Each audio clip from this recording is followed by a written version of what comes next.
Hi అండి, నా పేరు మధు. నేను ఎలకెలక 5 సంవత్సరాల తర్వాత మా అమ్మ వాళ్ళ ఇంటికి వెళ్ళానండి. వెళ్ళిన గంట తర్వాత మా అమ్మ వాళ్ళ ఇంటి పక్కన ఉండే ఒక మామ వచ్చింది. వచ్చి, ఏరా మనోడా, ఎలా ఉన్నావు, బాగున్నావా అని అన్నాడు. నేనైతే బాగున్నానే మామ, నువ్వేంటే మామ ఇంకా ఉన్నావా అంటే, చూసి చాలా సంవత్సరాలు అయింది కదా, పోయేమో అనుకున్నాను మీ ఆయన దగ్గరికి.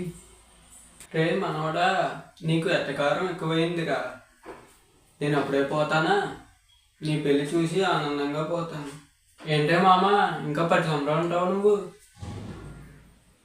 ఏరా మనోడా, ఇప్పుడు చేసుకోవా పెళ్ళి? లేదే, ఇప్పుడు చేసుకోను. ఇంకెప్పుడు చేసుకుంటావు? ముదిరిపోయాక చేసుకుంటావా? ఏ వయసులో చేయాల్సినవి ఆ వయసులో చేయాలిరా మనవాడా. నువ్వు ముదిరిపోతే నీకు పిల్లలు ఎవరు ఇస్తారా? సరే మామ, నేను సంక్రాంతిగానే వచ్చాను. పండుగ ఏ వరకు ఉండాలా లేకపోతే ఇప్పుడు వెళ్ళిపోనా? అయ్యో అయ్యో మనవాడా, అంత కోపం ఎందుకు? ఉండు, పండుగ అయిన తర్వాత వెళ్తే కానీ. నువ్వు పెళ్లి గురించి అడగనంటే ఉంటాను, లేకపోతే వెళ్ళిపోతాను. అలాగే, అడగనులే, ఉండు. మనవాడా, ఇప్పుడు తిన్నావో ఏంటో, అన్నం పెట్టినా? అన్నం రోజు తినేదేనే. మందు చికెన్ పకోడీ కావాలి. నాకు మందు చికెన్ పకోడీ కావాలి అని అన్నాను. నేను అడిగిన 20 నిమిషాలకు నాకు మందు చికెన్ పకోడీ తెచ్చి ఇచ్చింది.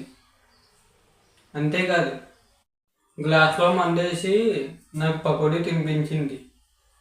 అలానే నేను ఎప్పుడు మా అమ్మమ్మ ఇంటికి వెళ్ళినా ఆ మామ నా మీద అతి ప్రేమ చూపించేది. ఆ మామకే 3 మనవాళ్ళు. ఆ మామ నా మీద ప్రేమ చూపిస్తుంటే వాళ్ళకి చాలా కోపం వచ్చేది. నాతో ఎప్పుడు పడితే అప్పుడు గొడవ పడేవాళ్ళు. ఎందుకంటే ఆ మామ తనకున్న ఆస్తిలో సగం ఆస్తి నా పేరు మీద రాసిందంట. నాకు అర్థం అవ్వలేదు, వాళ్ళ మనవాళ్ళు ఉండగా నా పేరు మీద ఎందుకు ఆస్తి రాసింది అది. నేను ఆ మామని అడిగాను, నా పేరు మీద ఆస్తి ఎందుకు రాసావే అని. ఆ మామ ఏమన్నదంటే, రే మనోడా, మా ఆయన చచ్చిపోయినప్పుడే నువ్వు పుట్టావురా, అందుకే నేను నీలో మా ఆయన్ని చూసుకుంటున్నాను, మా ఆయన ప్రేమని నీ మీద చూపిస్తున్నాను అని అన్నది. నాకు కొంచెం సేపు అస్సలు మాటలో రాలేదు.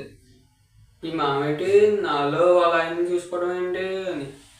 అప్పుడు నేను ఆ మామతో ఇలా అన్నాను, వస్తే మామ, నేను పుట్టినప్పుడు చాలా మంది చచ్చి ఉంటారు, మీ ఆయన చచ్చినప్పుడు చాలా మంది పుట్టి ఉంటారు, అలా అని అందరిలో మీ ఆయన్ని చూసుకుంటావా? నువ్వు చూపించే ప్రేమ అంతా నా మీదే అని అనుకున్నాను, కానీ నాలో నువ్వు చూసుకుంటున్నా మీ ఆయన మీద ప్రేమ చూపిస్తున్నావు అని నాకు ఇప్పుడే తెలిసింది. మామ, నా మీద నీ సొంత మనవల్లో చాలా పగబట్టించుకున్నారు, ఇంక నువ్వు నా మీద అస్సలు ప్రేమ చూపించుకో. అయినా నాలో మీ ఆయన చూసుకోవడం ఏంటే బాబు?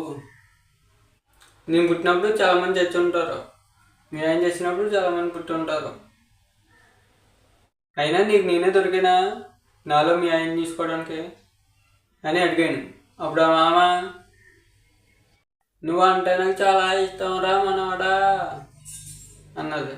అప్పుడు నేను, నీకు మీ ఆయనకి నువ్వు నా మీద చూపించే ప్రేమకి దండమే బాబు అని నేను అక్కడి నుండి మా ఇంటికి వెళ్ళిపోయాను. ఇంకా మా అమ్మమ్మ వాళ్ళతో కూడా చెప్పలేదు, చెప్పకుండా ఇంకా మా ఇంటికి వెళ్ళిపోయాను. మనతో ఈ వీడియో నచ్చితే లైక్ చేయండి, షేర్ చేయండి, ఛానల్ని సబ్స్క్రైబ్ చేయండి, అండ్ వీడియో కింద కామెంట్ చేయండి ఎలా ఉందో వీడియో. ప్లీజ్ సపోర్ట్ చేయండి, ఇంకా మంచి మంచి వీడియోస్ చేస్తాను. ఫ్రెండ్స్, నాకు వీడియోస్ చేయడానికి టీం లేదు, నేనే స్క్రిప్ట్ రాసుకొని నేనే వీడియో తీసుకుంటున్నాను. నాకు టీం దొరికిన తర్వాత వేరే లెవెల్ ఉంటుంది మన టాలెంట్.